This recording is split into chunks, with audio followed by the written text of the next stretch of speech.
Thank you very much.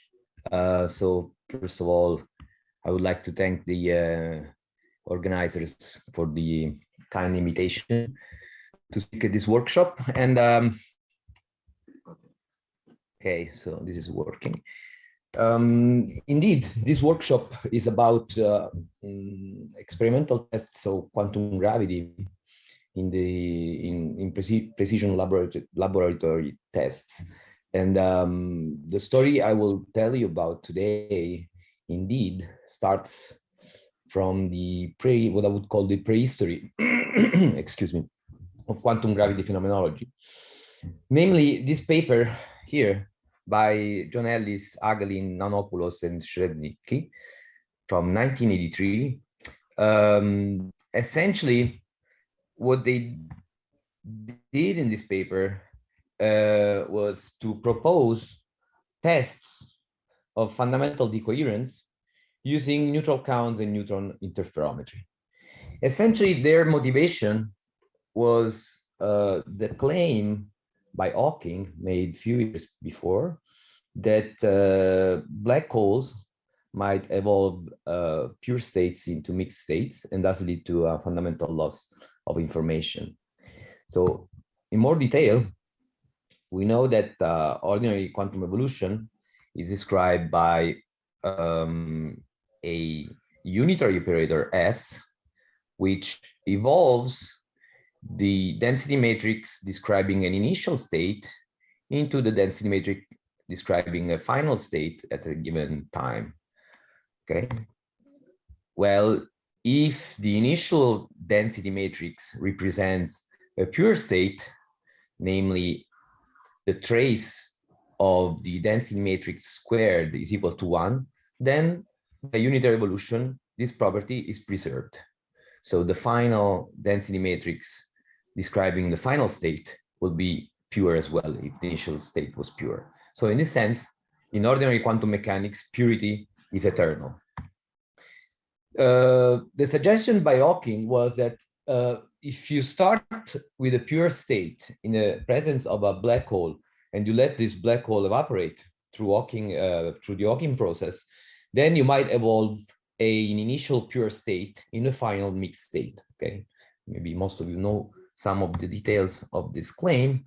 So the proposal by Hawking was that indeed, maybe in quantum gravity, the ordinary unitary evolution operator S is replaced by what he called a superscattering operator, denoted by this symbol here, $, such that you can evolve an initial pure state into a final mixed state. And the idea of Ellis et al. Was essentially to explore the phenomenology of this possible non-unitary evolution by looking at a differential form of this evolution equation here, in which essentially the time derivative of the density matrix is no longer described simply by the commutator of the Hamiltonian with the density matrix, but by some more general action of an operator H slash on the density matrix. So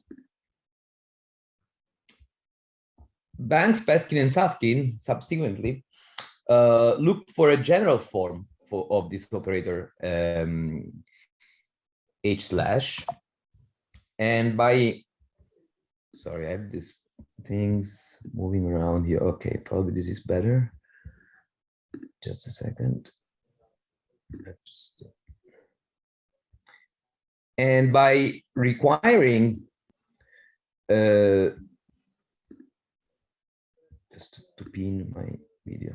Done. Thank you. Sorry. Okay, so by requiring that this generalized quantum evolution preserves hermeticity and trace of the density matrix, they essentially rederived what is known as the Lambda equation. So this evolution equation here, which is a generalization of the von Neumann evolution equation for the density matrix. I say rediscovered because actually it turns out that this equation was already known by people studying evolution of quantum systems within environments in the late 70s. And here we have ordinary evolution term here given by the commutator between the Hamiltonian and the density matrix, and this additional decoherence term here, which contains the density matrix. Here H alpha beta is a Hermitian matrix of constants, and Q alphas here is a basis of Hermitian matrices on the Hilbert space that you're considering. So the question over the years, since this work by Banks, Peskin, and Susskind was, can such modifications of the quantum evolution be obtained from some fundamental quantum gravity model? Okay, and one of the main take-home messages of my talk today would be that we do have models of Planck-scale kinematics based on some deformations of relativistic symmetries in which this generalized quantum evolution can be actually realized. The main feature of these models is that four momenta of your relativistic particle are no longer described by vectors belonging to Minkowski spacetime, but they are now living on a non-abelian Lie group. Okay, so ordinary vector space for momenta is replaced by a non-abelian Lie group. This Lie group is a curved manifold in general, and the curvature of the group manifold is set by a UV Planckian energy scale, which we denote by Kappa. At the algebraic level, this non-abelianness of the momentum space reflects on a deformation. We will see later what it means more in detail, of the action of generators of translations and Lorentz transformations on states, on quantum states, and observables. And these deformations, at the end of the day, will affect some basic features of quantum theory and will lead to fundamental decoherence described by a Lambda equation, as we will see, and the deformation of discrete symmetries.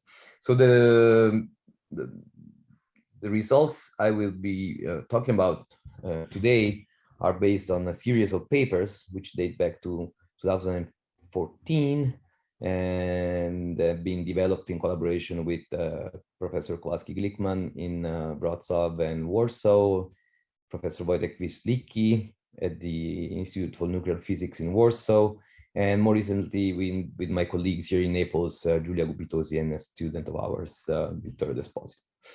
Okay, so what is the idea behind these models of Planck-scale kinematics?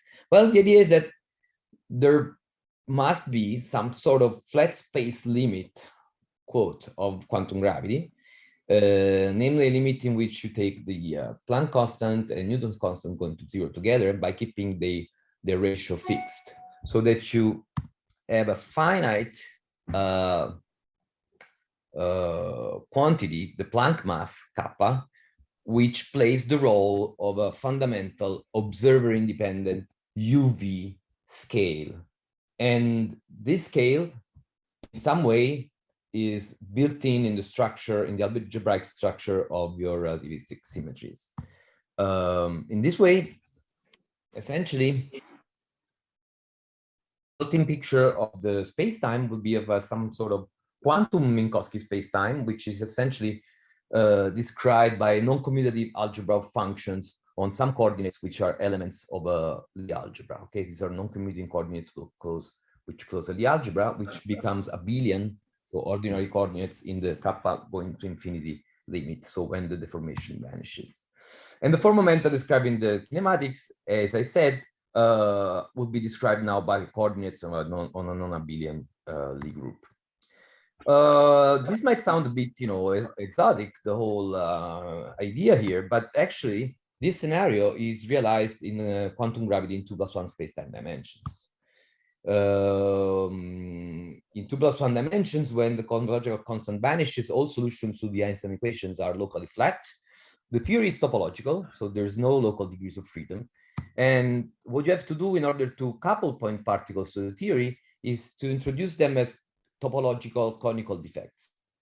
And it was shown by Matsul and Welling back in 1998 that once you introduce particles in this way, their momenta become elements of the Lie group SL2R. And upon quantization, these relativistic particles would be described by a non-commutative field theory in which the space-time coordinates close the SL2R Lie algebra. This was shown by Fredel and Levin in 2006 in SPRL, but actually in some way was predicted already by the 't Hooft in this work in 1996. Well, what about 3+1 dimensions? We know that certainly general relativity in 3+1 dimensions is not a topological theory, but there have been speculations that the UV completion of general relativity might be a topological theory. This was done some work by Kirill Krasnov in about like 10 years ago. In any case, besides speculations, it was shown that if you couple particles to gravity described by a topological BF theory, this particle exhibit a deformation of kinematics very similar to the 2+1 dimensional case. As of today, we do not have a rigorous link between deformed kinematics and quantum gravity, but still, these models can be really considered as important test models if we want to explore the phenomenology of the Planck scale. So the model I will focus on today is the so-called Kappa Pankari algebra. This was introduced, well, 20 years ago now by a group of Polish mathematical physicists. And well, the idea at the time was to use tools from the theory of quantum groups to deform the ordinary group structure of relativistic symmetries in order to introduce a observer-independent UV energy scale, okay? So what is the basic geometric picture? As I said, the four momenta in this model are coordinates on a Lie group. This Lie group is called AN3. This might sound exotic, but it's not really that exotic because this group can be easily described by taking the sitter group SO41 or 5-dimensional Lorentz group and looking at its Iwasawa decomposition into factors. One factor is the ordinary Lorentz group SO31, and the other factor is 4-dimensional, excuse me, Lie group AN3. Okay, this factorization ensures that you have a well-defined action of the Lorentz group on the AN3 group, so a well-defined action of the Lorentz group on momenta. And as a manifold, the AN3 group is a submanifold of 4-dimensional de Sitter space. If you describe 4-dimensional de Sitter space in terms of these embedding coordinates, then you see that the de Sitter space is described by this equation in which here kappa is related to the cosmological constant of the de Sitter space. So the cosmological constant is set by the Planck mass. And the submanifold describing the AN3 group is determined by this condition. Okay. The Lie algebra of this Lie group is given by these commutators and has been known in the literature as the Kappa-Minkowski non-commutative spacetime. So now let us see how a non-trivial Lie group structure momentum space can affect basic notions of quantum mechanics. So we go back to ordinary basic quantum theory. So in our textbook, quantum field theory texts, we know that elementary particles are described by an Hilbert space, which carries an irreducible representation of the Pankari group. And then you normally take as a basis of this Hilbert space eigenstates of the translation generators, which you label by momenta. So in this case, K. and you act with the translation generators on these cats, you will obtain the form momentum associated to this one particle state, k mu. There is another Hilbert space which we can construct from this one particle Hilbert space, which is the dual space of brass. Okay, and from the theory of representations of the algebra, you can define an action of these generators p mu on this brass, and this is given by minus k mu. So these guys carry an eigenvalue which is minus the eigenvalue of the cats.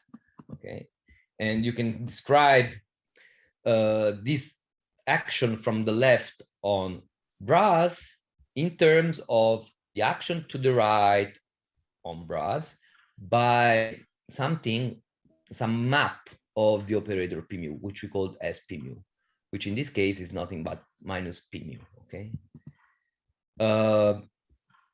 For the action on composite systems, which are essentially multi-particle states, so tensor products of one particle states, we have that these p mu's, generators of symmetries in general, obeyed Leibniz rule. So you first act on the first term of the tensor product, and then you act on the second term. And also this operation can be encoded in the action on the tensor product can be encoded on some map of the operator p mu acting on these guys, which reproduce this action. So let me write them explicitly here. So this map S p mu, which encodes the action to the right of the generators on cat states, is called antipode. Okay, and the map on operators, which defines the action on tensor products, is called the coproduct. Okay, these are notions of Hopf algebras. Okay, the theory of Hopf algebras, which are built in everyday quantum theory. So we use them all the time. Okay, and indeed, these objects, the antipode and coproduct, keep in mind these names, are actually at the basis of your definition of a joint action. So the action of symmetry generators on general observables, general operators. Let's take, for example, as such operators, the projection operator on a state K. And then you see that if you want to act with p mu on this guy, you have to first share the action between these two factors. And then since you're acting also on brass, you have to take the antipode. So at the end of the day, if you use the antipode and coproduct, what you obtain is the ordinary adjoint action of p mu on the projection operator pi k, which is simply the commutator. Okay, this is what I'm saying here. And we denote this action by add p mu on pi k. Now, deformation of symmetries provides a generalization of these basic notions. That's essentially the idea of deformation. This, when I talk about deformation of symmetries, I'm talking about generalizing these notions of antipode and coproduct. Okay, so if we consider now our one particle states as labeled by group elements, so pi now is an element of a non-abelian group. So imagine that pi now is now our momentum label. Okay. Now I define generators of translations such that these cats labeled by pi are eigencats, and their eigenvalues, denoted by mat-cal p mu, read some coordinates of this group element pi. Okay, so these p mu are coordinate functions of the group manifold. Now, for the action on, this is the action on cats. If I want to act on brass or on elements of the dual Hilbert space, now what I'm doing, what this guy is doing, is essentially reading off the coordinates of the inverse group element. Okay, and this is encoded again by some antipode of p mu acting from the right on the bra. Also, the action on multi-particle states is now non-trivial, because now if I imagine this p mu acting on a tensor product of states labeled by group elements pi1 and pi2, what this guy will do it will read the coordinate of the group element obtained by multiplying these two group elements, pi1 and pi2. But the Lie group is non-abelian. So it means that in general, the coordinates of the group element pi1, pi2 will be different by the coordinates of the group element pi2, pi1. Okay? So this action of reading of the coordinate of this product of group elements, as we will see, cannot be encoded in terms of a trivial coproduct, which is symmetric in the entries of the way you act on one term and the other term. Okay, so this coordinates of the product of two group elements can be interpreted as a non-abelian composition of the four momenta of the individual cats. Okay, and this non-abelian composition is such that if you compose the momenta associated with this group element pi with the momenta associated to the inverse of the group element, you obtain 0 essentially. Okay, so these features tell you that in algebraic language you must have a non-trivial coproduct and a non-trivial antipode for the translation generators. Are there any questions? So the key point is that now, if you have a non-trivial coproduct, a deformed coproduct, and a deformed antipode, you will have a deformed adjoint action. Okay. So let's see. Let's fix our ideas and consider translation generators of the Kappa-Pankari algebra. So translation generators associated to embedding coordinates on our four-dimensional de Sitter space, the Sitter momentum space. And here they are. These are the coproducts and antipodes for time and space translation generators at leading order in the deformation parameter 1 over kappa. Remember that kappa is a UV scale, so 1 over kappa must be very small. You see that here we have the ordinary Leibniz rule. So the way this P0 acts on the tensor product of one particle states is just the ordinary Leibniz rule here. So first I act on the first and then I act on the second, but you have this additional term. Okay. And here you see for space translation generators, this is even more dramatic because this additional term reads off the spatial momentum of the first term and the energy of the second term. So it is obviously non-symmetric. Okay. And these are the deformed antipodes for time translation and space translation generators.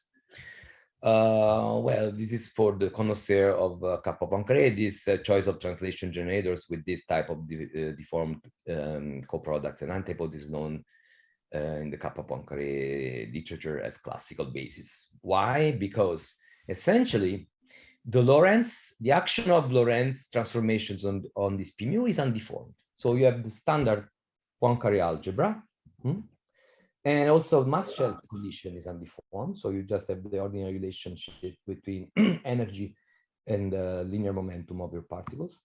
So all the non-trivialities of the deformation are encoded in the way you act on tensor product states and on the dual states. Okay. Now,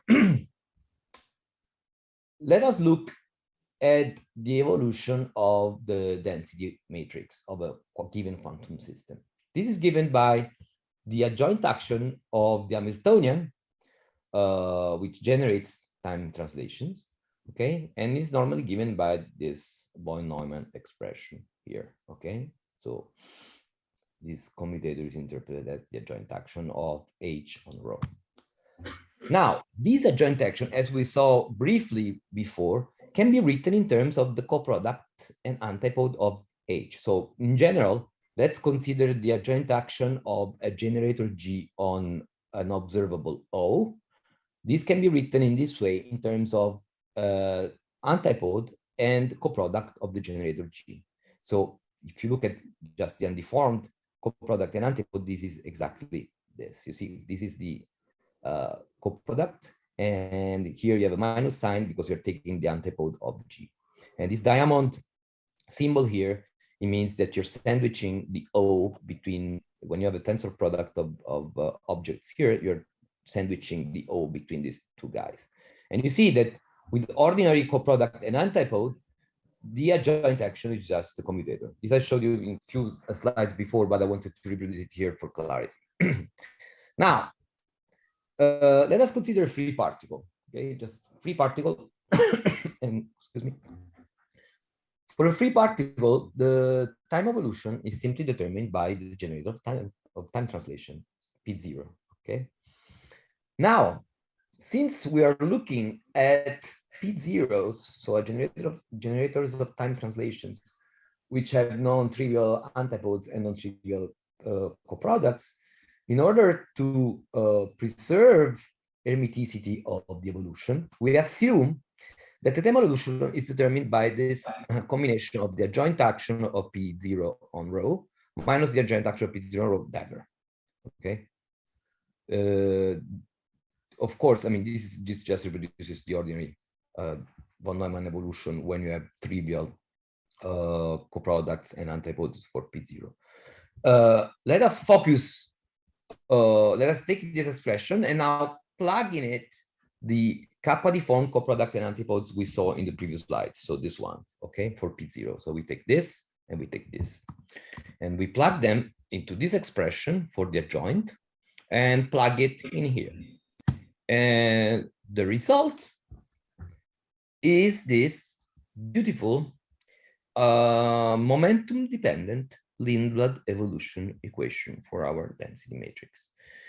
You see here that the decoherence term depends on linear momenta, okay, or better, generators of spatial translations.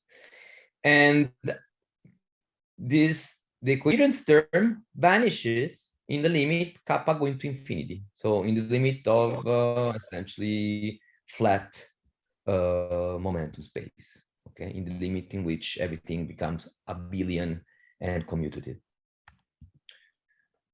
So we have the purity of quantum states is not eternal anymore in these models. Indeed, let us look at the evolution of the linear entropy. This is much easier quantity to compute than the von Neumann entropy, and it's a good measure of the purity of a quantum state. And it's defined by 1 minus the trace of the square of the density matrix. Of course, if the density matrix represents a pure state, this trace is 1 and the entropy is 0. Vice versa. For maximally mixed states, this entropy is 1. Okay, so you can take the time derivative of this object, you can integrate, and after some manipulations, you take the limit t going to infinity and you obtain this expression, which clearly shows that for long enough times, any state you start with will eventually become a maximally mixed one. Of course, okay, so this is nice. I mean, we have, let's say, a consistent mathematical model of some deformed kinematics. And you see that this model naturally predicts a decoherence mechanism under which is codified by a Lindblad equation.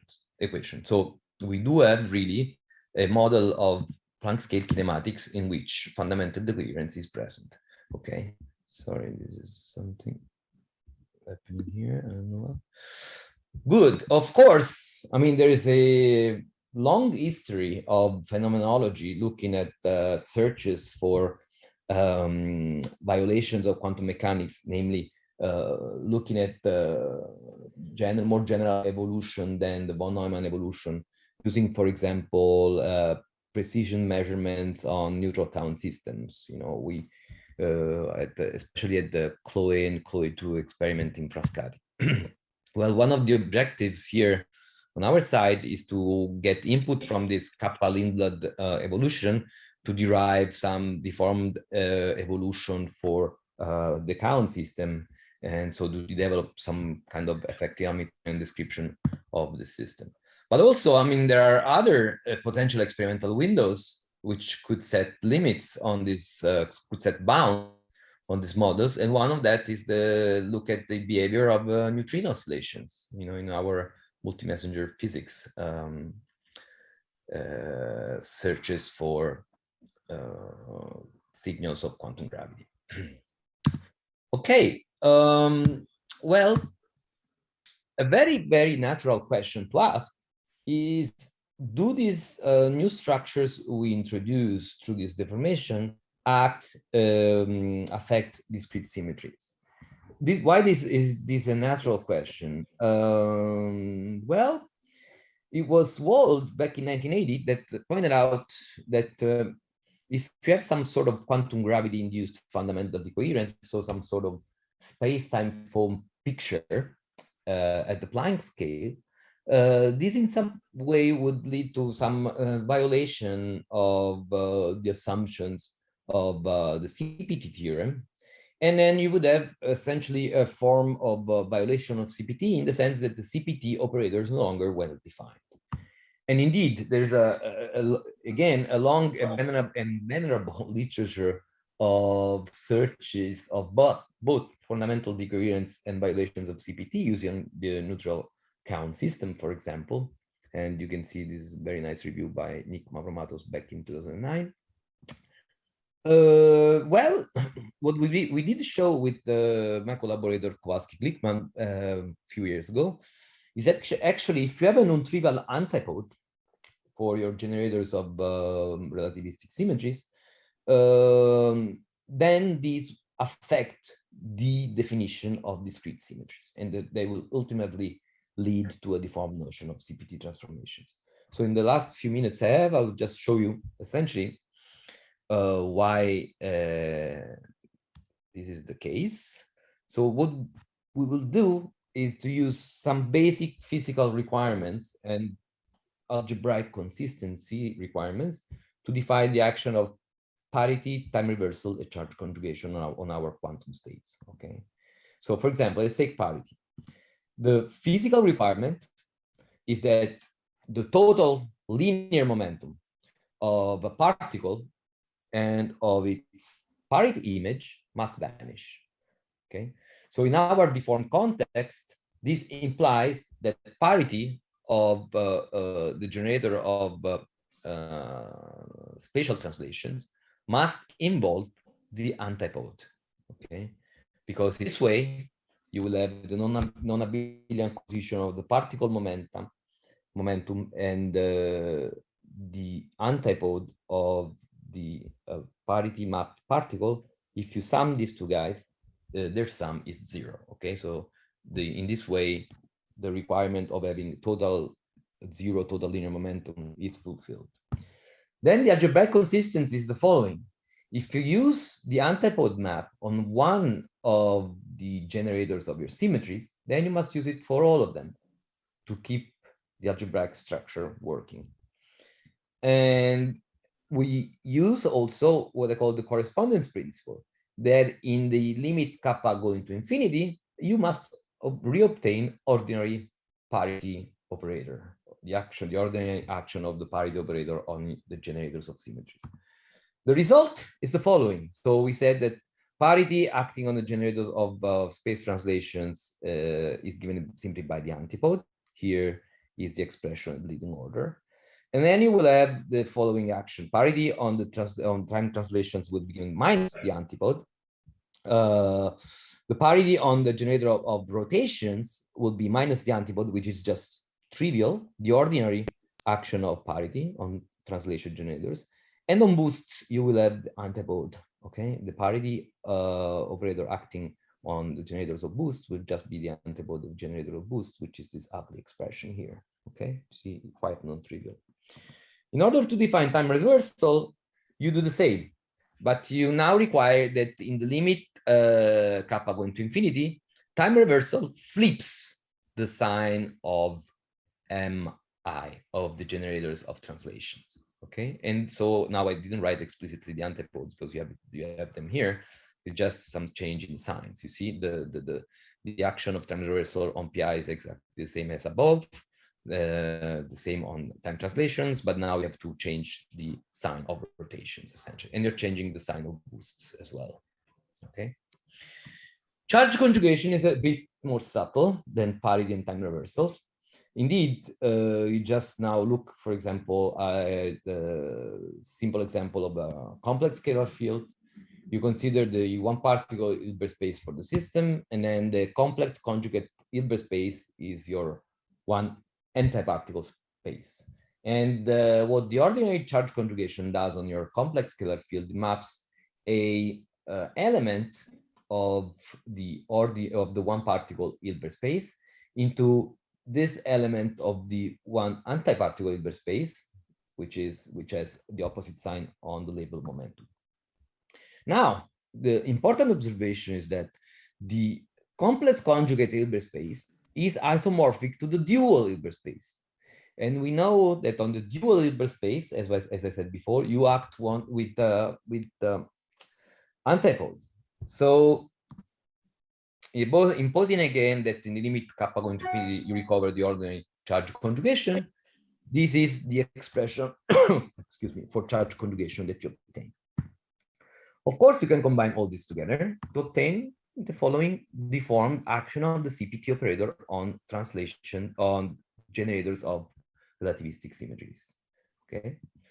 So the main message now, besides the ugly expressions here, is that in our deformed symmetry scenario, we are led naturally to a deformation of the CPT operator.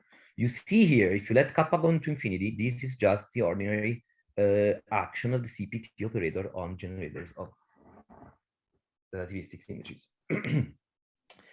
This is in quite stark contrast with,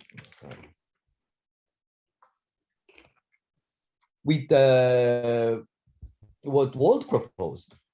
Essentially, the proposal by Wald was that in the presence of space-time foam of quantum gravity effect, the the decoherence, the CPT operator is no longer well defined, doesn't exist. You just have a basic violation of CPT invariance. In our case, it's quite subtle because we have a deformation, okay? So we do have a CPT operator, but it's different from the ordinary one. Now, one way you could look at the effect of this deformation of CPT is to look at lifetimes of particles and antiparticles. And that's what we did with Kowalski, Glickman, and Wojtek-Wisliczki. So essentially, normally you have the lifetimes of the decay probabilities of particles and antiparticles are the same. Your gamma is the inverse particles lifetime.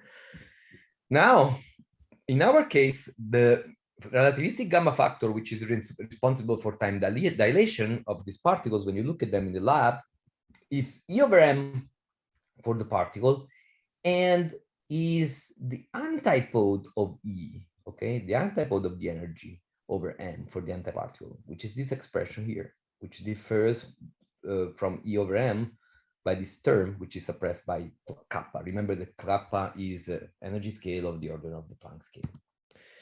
So now the decay probabilities are deformed, okay? They look like this. And you can actually set bounds on the deformation parameter kappa, just looking at the uncertainty of, for example, these are very precise measurements of the muon lifetime that you can find here. And looking at the uncertainty on these measurements of the muon's lifetime, you can set this kind of, okay, it's not the strongest bound, but still something. You have the bound that kappa should be bigger than something like 10 to the 14 GeV. And this is using current energy at the LHC, okay? Well, actually, you can push this bound a couple of orders of magnitude above when we will look at the results from the future circular collider. Okay, so let me summarize what I've been saying today. So the main message that I hope you will take with you today is that we do have models of Planck-scale kinematics. These are consistent mathematical models, okay? They're very well-grounded mathematically. And these models predict fundamental decoherence, okay? So looking at decoherence in experiments, we can set bounds on these models, potentially.